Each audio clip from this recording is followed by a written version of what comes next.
The Bickersons' Love Letters, written by John and Blanche Bickerson, edited by Ben Ohmart, narrated by Fred Fries.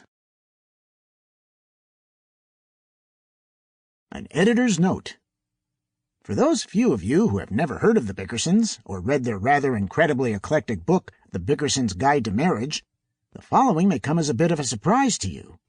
They were a couple in love, deeply and without deviation. Only the hardships of finances and sleep habits prevailed to make their peculiar pairing historic and bitingly infamous. Here is the story of one passionate man who loved a woman perhaps too much, and she him.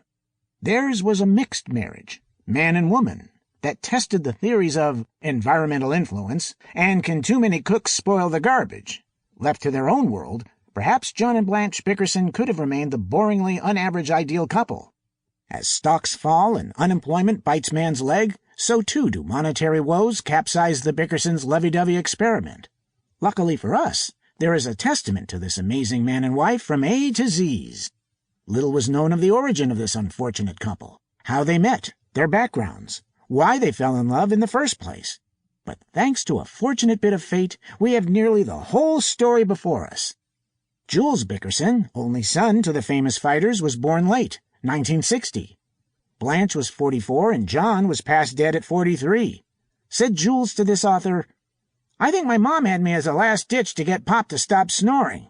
She figured as long as she was going to be awake every night, she might as well have a kid to bottle."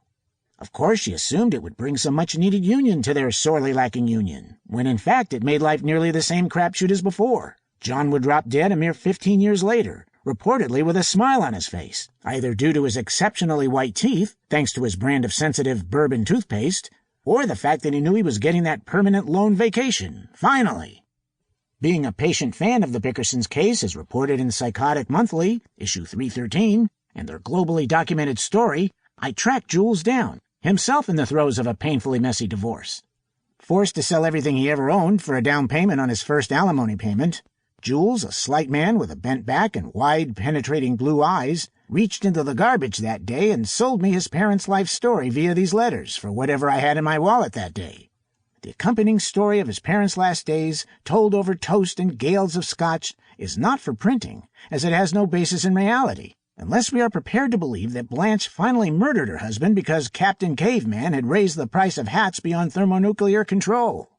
It's more probable to assume that Jules's crushing breakup he was then enduring was pickling his mind past preserving. The letters, all handwritten in pink ink, Blanche, and pencil, John, are an amazing testimony to the most Sample complete. Ready to continue?